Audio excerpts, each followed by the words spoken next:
Hi and welcome back to Bike Speeds. This week I'm going to take you on a journey with this Giant Propel service. This bike was in a very poor state when it arrived. It wasn't changing gear at all. This front derailleur you can hear there. This is me clicking the shifter and it's not changing at all. The customer had fiddled around with this but couldn't get it working. We found the reason why. You can hear here, very noisy drivetrain. And it wasn't actually shifting nicely either.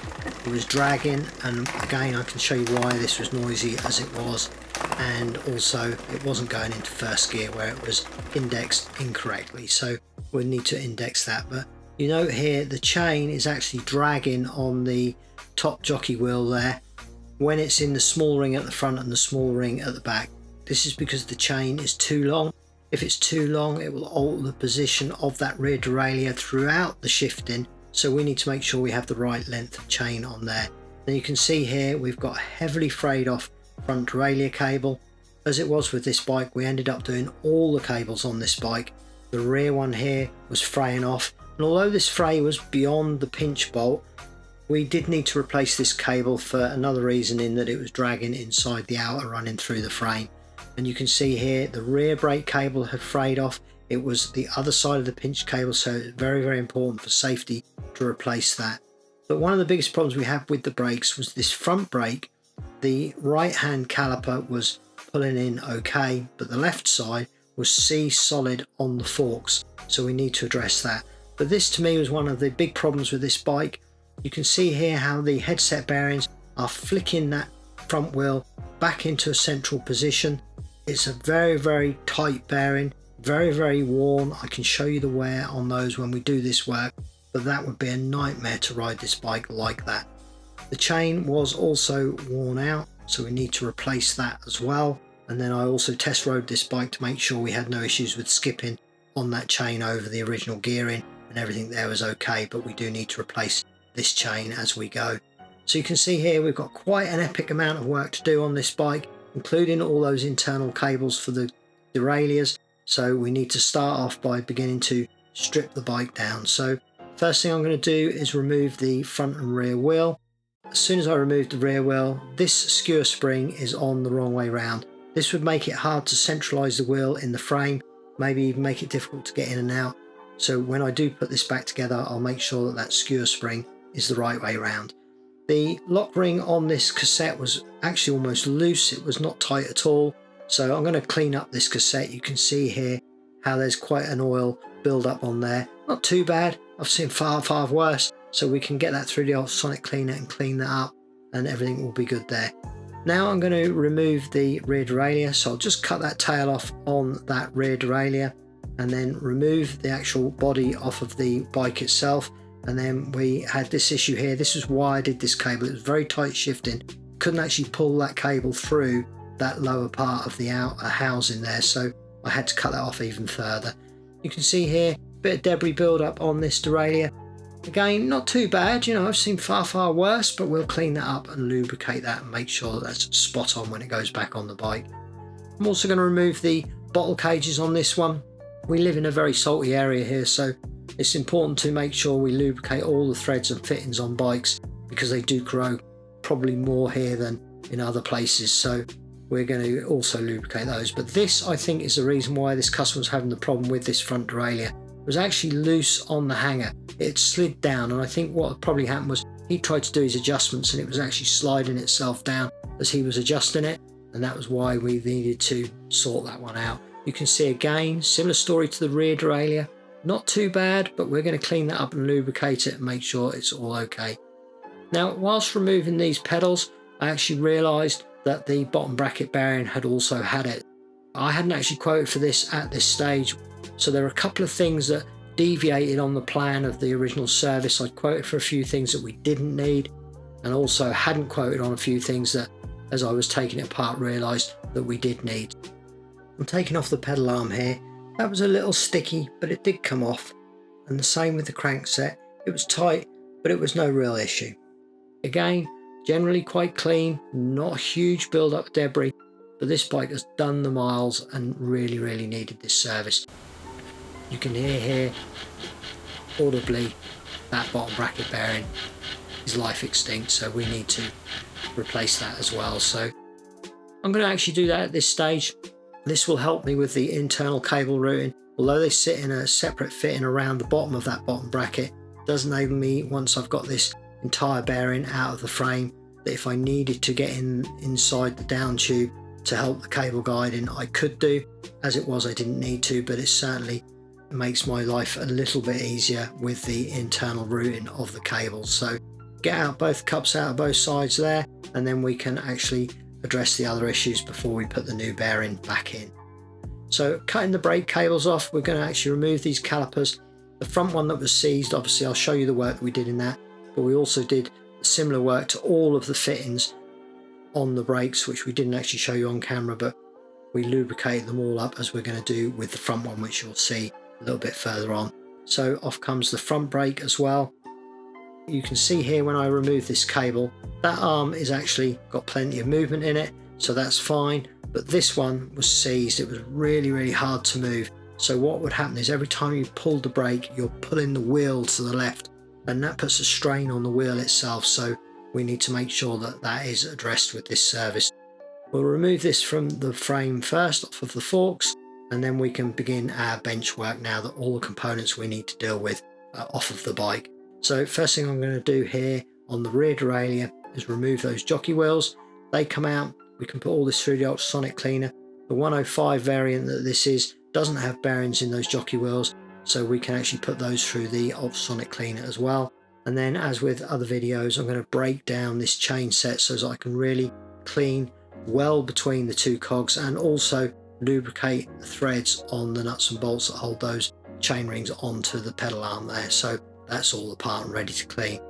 So we've got fresh solution in the ultrasonic cleaner here, so we can show you the difference that it makes to these components. So we put a few bits in that we're going to actually clean up. So we've got the derailleur bodies there, and also the cassette and chain rings, and along with the jockey wheels and a couple of the brake arms there. So when we turn this on, you can see how that wave of ultrasonic wafts through the solution, and you can see how that blackens up as it lifts all the dirt and debris off of the component as we're cleaning it.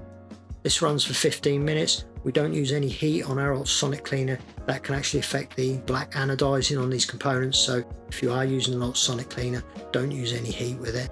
And then once it's been through the ultrasonic cleaner and we're happy with the components, we can then wash them off with a little bit of warm soapy water, as we're doing here. And then after I've done this, I'll then dry them off with a microfiber towel, blow them out with an airline, and make sure they are spotlessly clean, dry and ready to be lubricated and refitted on the bike. So you can see here I'm doing the cassette. These come up lovely, the 105s, because they've got a lovely chrome plating on them, and they always look really nice when they're cleaned up. Now I'm going to address this brake. So this was quite a fiddly little job in itself. We have to break it down into its component form before we can clean or lubricate it, and you'll see why this was seized as I'm doing this. Normally there's a slider here and these should just pop apart, but I couldn't actually get this apart in my normal fashion. So then I tried a slightly smaller screwdriver to see if I could lever the two components apart, and I couldn't, so I had to sort of think of another solution for separating these. And this is kind of like the fight that you have often with jobs that you're doing on bikes, where you have to start thinking about other methods to achieve your end goal of servicing it. So I tapped that out with a little fitting. That then came apart, and I can then remove the spring and the washer that's on this little component here, because we need to get this little component out the center, and this is the reason why it was seized. This pivot here is what everything rotates on. You can see that it has corrosion on it, so I initially wire brushed that. Still wasn't quite happy with the finish that I got on there. Don't feel that would be smooth. So then what I did was just use our polishing wheel just to clean off the remainder of the corrosion that's on there, and really clean this up nicely, ready for re-lubricating and refitting to the bike. These are actually notorious for this seizing issue. I've done quite a few of these over the time, just on this generation of Giant Propel.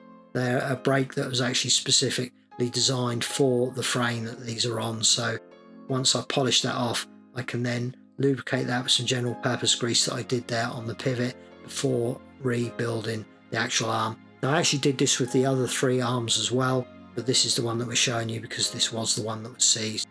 That's now back together and ready to go back on the bike and operating as it should. Next up, I'm using one of our grease selection there, the premium grease to lubricate the jockey wheels on the derailleur itself. And this is a nice grease for this kind of work, for bearing work. It's a lovely, lovely grease. And then I'm also using a little bit of thread locker here for the pivot points that go through the jockey wheels to make sure that they don't come undone once they're on the bike. So just do those up and then we will be ready to re-lubricate the rest of the body of this derailleur. You can see there it's a little bit beaten up, a little bit chipped and marked, but there was nothing wrong with it mechanically. Everything was working nicely, so we're happy to put this back on the bike. General purpose grease there on the thumb adjuster, and then a little bit of our anti-seize grease on the threads of that thumb adjuster. Thumb adjusters do corrode into derailleurs, and I always think it's good practice to lubricate those as part of the service, so that's what I'm doing there. Then I can just lubricate the main spring of the derailleur itself, the return spring, and then also a little bit of our general purpose oil onto the pivot points of the derailleur as well. Doesn't harm to lubricate those. Same with the front derailleur, it's a very similar principle to the rear derailleur. Greasing the main spring and then lubricating the pivots on that front derailleur there. You can see how that body has come up and how shiny that is, and very, very nice. Now I always lubricate the nuts and bolts that hold the chain set together, so I'm using a little bit of our anti-seize grease there on the threads. These are stainless steel and this arm is actually aluminium. And as I mentioned, we're in a coastal area, so these seem to attract a lot of corrosion. So I put that layer of grease as a barrier between the two metals. I want to make sure that I can avoid that corrosion, but also make it easier for me to service next time I service the bike. I can then put that together. Again, you can see there how nice that component's come up, the reflection that is on there through degreasing and washing it down so that it's as good as it can be. There is quite a bit of wear on the large teeth there, but not enough to cause skipping of the chain or any excess wear to the chain, so this has got at least another chain in it, if not two, so everything there is okay. Now these adjusters for the brakes, again they're specific to this brake, but this little tube here, you can see the debris inside that. They always clog up, so I always replace them when I'm doing the cables. So I've stripped all that down, cleaned it all up, and then I will also lubricate this thumb adjuster that is in that brake before putting a brand new tube in there. So that's a new tube. That thumb adjuster there has been lubricated, and then we can pop the original outer here back in. I will actually remove this when I put the brakes on the bike, but for setting it up, that's what I do. I just put that back on. And again, your skewers, they are a mechanical part. You're using it quite regularly, so we need to lubricate that as well. So I'm using general purpose oil on the actual arm, general purpose grease along here, along the shaft, and then a little bit of our anti-seize grease on the thread at the end, and obviously putting those springs on the correct way round. Next up, we have the epic task of replacing these internal routed derailleur cables. What I'm doing here, as I take each cable out, I'm putting a separate tube over it that will go through the frame, and that will then help me guide the new cables and tubes back into the frame. It just makes my job a little bit easier. But trust me, this is always a headache of a job to do. It always takes a lot longer than you expect, and Simon's editing skills on this video really make this process look very, very easy, but it's far from that. It takes a lot of patience, a lot of skill and practice to develop your technique for the various different frames. Various different manufacturers do it in different ways. This front derailleur was actually stuck inside that little piece of tube, a guide tube that runs through the frame.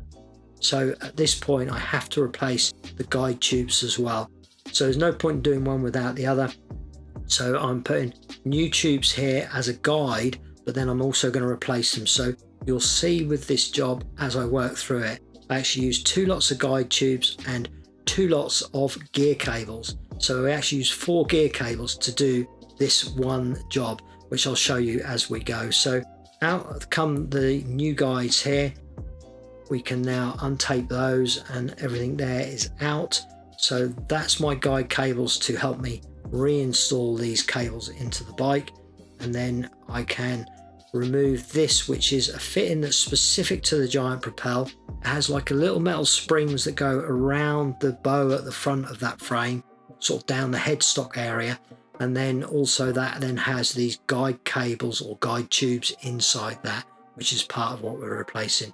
Also doing the rear brake cable, which is also routed internally through that top tube, so just cutting off and getting ready to put another one of these tube guides into the frame. So that one runs in. That's actually the easiest one to do out of all of them. But again, if I was to just pull that cable out without a guide, it would actually be really hard to get a cable back in. The guide really helps me. Out comes the old inners here, and you can see this is the front derailleur, and it was really tight, a real struggle to get it right the way through the bike. And this is the reason why. These were coated cables, so they have this silicone coating on them, and it always bunches up like this and always frays and clogs the tubes that it runs through. Very common on the Giant Propel, and I don't use those. I use our super slick cables, which again I'll show you as we're going. Next up, I'm going to actually remove the handlebars while I have no cables on it. It makes it far easier for me to do these headset bearings if I can remove these forks without the handlebars and all that cabling. So that's what I'm going to do first, is the headset bearings before I put the new cables back in the bike. So this is the top race coming out, and then the bottom race was actually well stuck in the frame. I couldn't actually pull it out with my fingers, so I had to just give that a very light tap with a chisel there to help me remove it, and that came out. And you can see here why it was stuck in the frame and why these bearings have had it.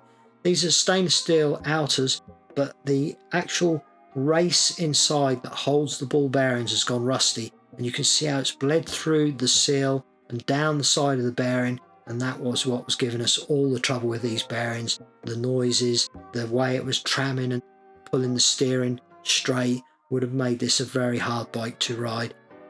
If you can't ride a bike with no hands, then there's something wrong, and this bike, as soon as you would have took your hands off, it would have straightened itself up and you'd have veered off. So you would have never been able to ride this bike with no hands, which equally means it would have been a very tiring bike, because you'd have been constantly holding on, constantly steering it straight, making sure that it was going in the right direction. Would have been quite tiring over an endurance ride.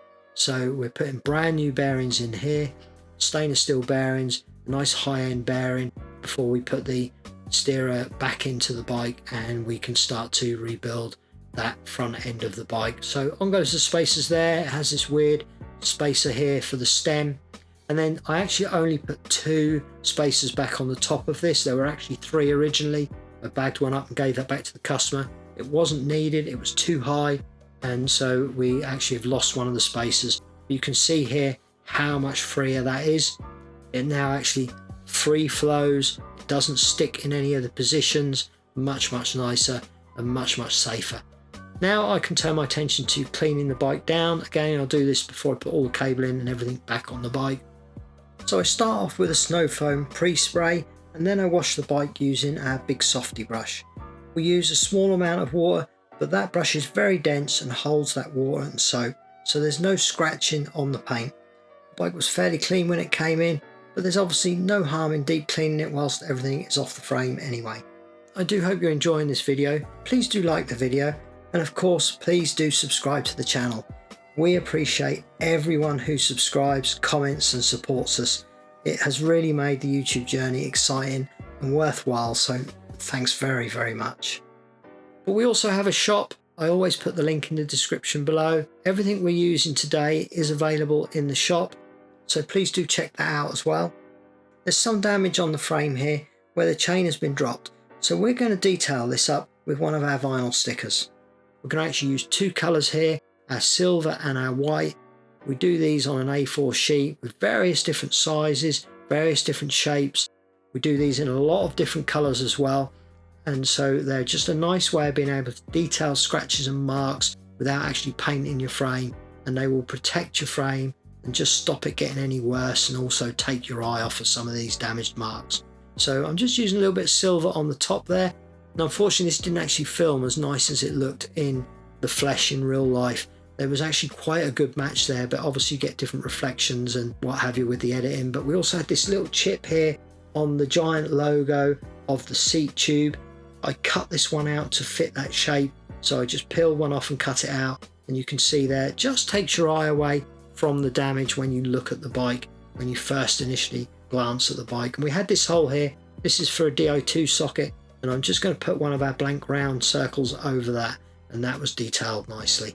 Now the rear wheel had this grease inside the hub.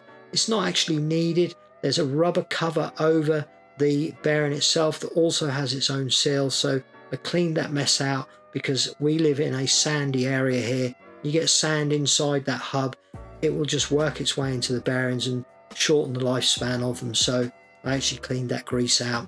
And then obviously I washed the wheel down, again using a microfiber towel. I can check the wheel over while I'm doing this, make sure there's no damage to it, and then I can put some general purpose grease there on the hub before we put the cassette back on. So you can see there how lovely and clean that cassette is, and as I mentioned, the 105 cassettes always clean up nice. Torque that up to the correct setting. It was a little bit loose when it came in, and now I can turn my attention to getting the cables back in the bike. So the first thing for me to do, I have a little bit of outer here to replace on the handlebars themselves, so I'm replacing all the outers, all those inner guide tubes and all the cables on this bike. So first thing for me to do is to remove these outers from the handlebars themselves, so they came out okay, and then in go the brand new cables. As I mentioned, I'm using our super slick cables. These are a nice tightly wound stainless steel cable that we sell, and they really work on this kind of work, especially this internal routed kind of cables. They really give a lovely smooth shift, and you don't get that problem of that bunching up of that coating that are on some of the cables originally on these bikes. Everything there is a win-win for me. So that was the gear cable.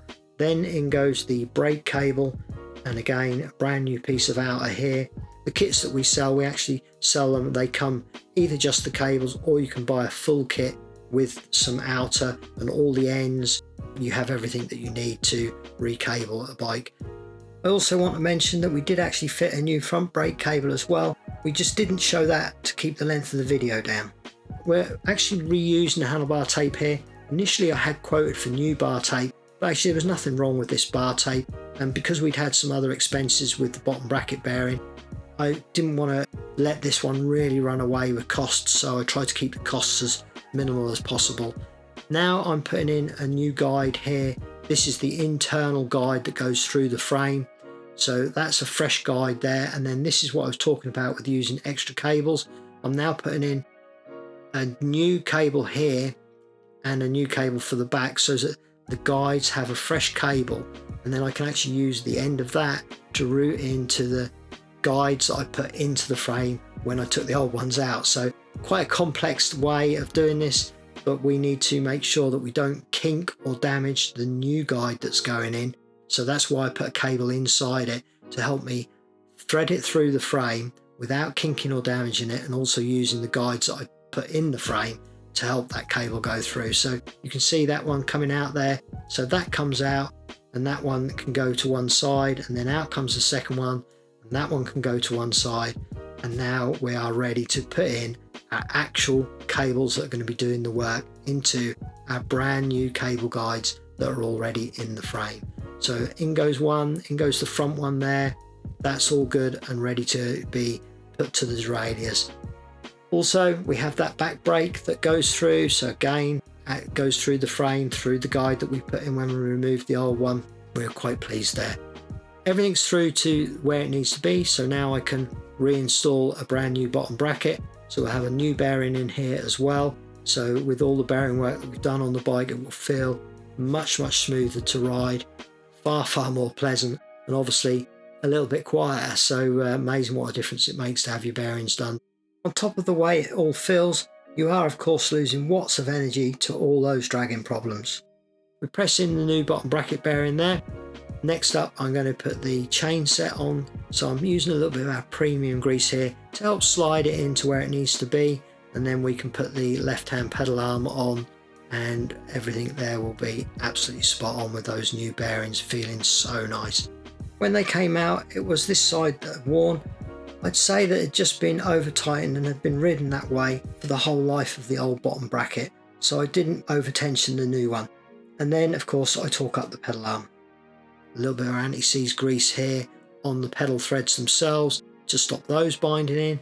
Pedals can be a real thorn in the side at times for over tightened or ones that have corroded in pedal arms, so I need to avoid that. And also you notice there we had a loose fitting on the bike for the front derailleur, so we tightened that up as well.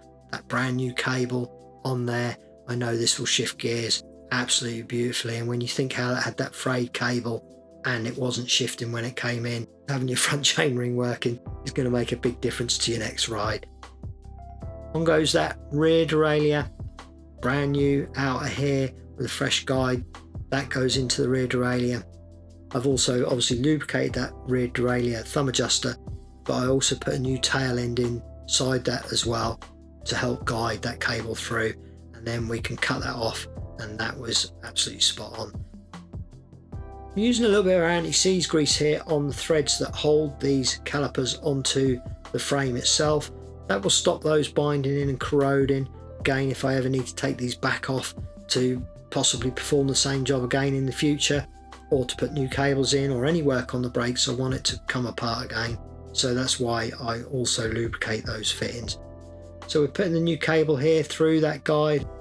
I take that little silver piece off and then refit it at this stage, so that is now ready to be pulled in and tightened up. So we get that in the right position, tighten those up, and then I use a guide here. You can see I've got a little guide there that gives me the right length for these specific Giant Propel brakes, because we need to turn that over and just tuck that in, and we want that to be the right length, and it takes a little bit of practice to get that length right. And then once you have got that guide, it just makes this little part of the job far easier. Next up, I can get the wheels on, so we're really beginning to get through this service now. You have to unclip and then reclip the brakes so that they clear the tyres when the wheels go in. And finally, now we're putting the new chain on the bike to finish the rebuild. And this is the sort of most satisfying work I do really as a bike mechanic. When you take a bike like this that is so tired and has done so many miles and has so many little problems, and I know that I'm transforming a bike like this, it's very satisfying work. I'm also here refitting the bottle cages, but again I'm putting anti-seize grease on the threads so that if I need to take them off again I can. There's going to be no seizure there. Now it's time to check the gears and see if those new cables have solved the shifting issues. Adjust that thumb adjuster till it goes up to the next gear up, and that should then give it the set positioning for each gear, and sure enough you can see there it goes up lovely. We needed to adjust the B screw on this one. For some reason it was wound right in. That pulled the derailleur well away from the cogs, so a little bit of B screw adjustment. Got a nice shift going on at the rear there, and then the front one you can see absolutely perfect, absolutely spot on, beautiful. Check the brakes. Obviously we had that front one that was seized, working perfectly. Front brake absolutely spot on, nice spacing away from the rim. You can see there the wheel isn't being pulled over to the left anymore. It is working perfectly. Very happy with that. Nice to get that working. Now look how loose these shifters are on the handlebars. This is why I go through a bike with a torque wrench at the end of a service. But look at this. This was almost finger tight. It was the ones on the left. The ones on the right here, absolutely fine. But the ones on the left, both very loose. Great reason to have a service on a bike, just to get those checked and adjusted correctly. Obviously we had the steerage tube out and we have had the brakes off, so we need to check those with the torque wrench as well to make sure that they're where they need to be and that they're safe to ride. So yes, everything there is safe on the front end now. And then obviously I need to torque the pedals because we've had those off of the bike, make sure everything there is good. Doing the front derailleur, normally I do this while we're doing the service, but with the filming and everything it can throw the rhythm of the way we do a bike, and today it did on that one, so we torqued that up as well, and we also make sure the derailleurs are correct. And obviously we also need to make sure the seat post is the correct torque, and also the saddle clamp itself. You can see there quite a few little turns to make sure that was right, and we have transformed this bike. I actually rode this bike up the road just to make sure everything was right. It felt like a new bike. It was amazing. And when you think how it was when it came in, how very tired it was, gears not changing, brakes not working, bearings worn out, this now is going to ride absolutely beautifully. So I hope you've enjoyed this video. Please do like and subscribe, and we'll see you again very soon. Bye for now.